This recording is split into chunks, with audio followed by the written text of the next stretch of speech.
Apakah DPR bisa dibubarkan? Banyak orang-orang yang bertanya-tanya, apa bisa DPR dibubarkan oleh rakyat? Mari kita bahas di video ini. Dewan Perwakilan Rakyat atau DPR adalah lembaga tinggi negara yang memiliki kekuasaan besar di Indonesia. Dari membuat undang-undang, mengawasi pemerintah, hingga menyusun anggaran negara, semua itu menjadi tugas utama DPR. Namun, di tengah kritik masyarakat terhadap kinerja DPR, sering muncul pertanyaan, apakah DPR bisa dibubarkan begitu saja? Secara hukum, DPR memiliki kedudukan yang sangat kuat.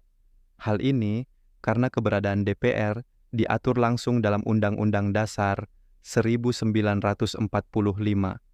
Artinya, DPR bukan hanya lembaga buatan undang-undang biasa, melainkan lembaga yang keberadaannya dijamin oleh konstitusi. Dengan posisi ini, DPR tidak bisa diperlakukan sembarangan. Bahkan presiden sekalipun tidak memiliki wewenang untuk membubarkan DPR.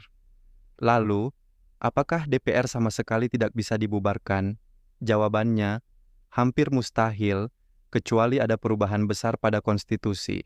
Satu-satunya cara membubarkan DPR adalah dengan mengubah UUD 1945 melalui amandemen. Dan amandemen pun bukan hal mudah, karena harus diputuskan oleh Majelis Permusyawaratan Rakyat atau MPR dengan persetujuan minimal 2/3 anggotanya. Dalam sejarah, kita memang pernah mengalami peristiwa pembubaran DPR. Pada tahun 1960, Presiden Soekarno membubarkan DPR hasil pemilu 1955 karena menolak rancangan anggaran pendapatan dan belanja negara yang diajukan pemerintah. DPR kemudian diganti dengan DPR GR yang anggotanya ditunjuk langsung oleh Presiden. Tetapi setelah reformasi 1998, konstitusi kita diperkuat agar peristiwa seperti itu tidak bisa terulang lagi.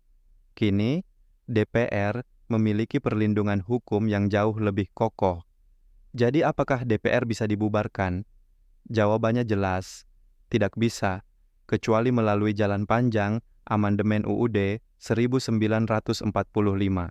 Presiden, partai politik, bahkan lembaga negara lain tidak bisa semaunya membubarkan DPR.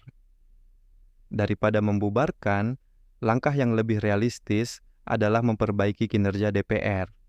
Rakyat bisa menuntut transparansi, menolak praktik korupsi, dan menggunakan hak suara dengan bijak saat pemilu. Karena pada akhirnya, DPR adalah cerminan dari pilihan rakyat sendiri.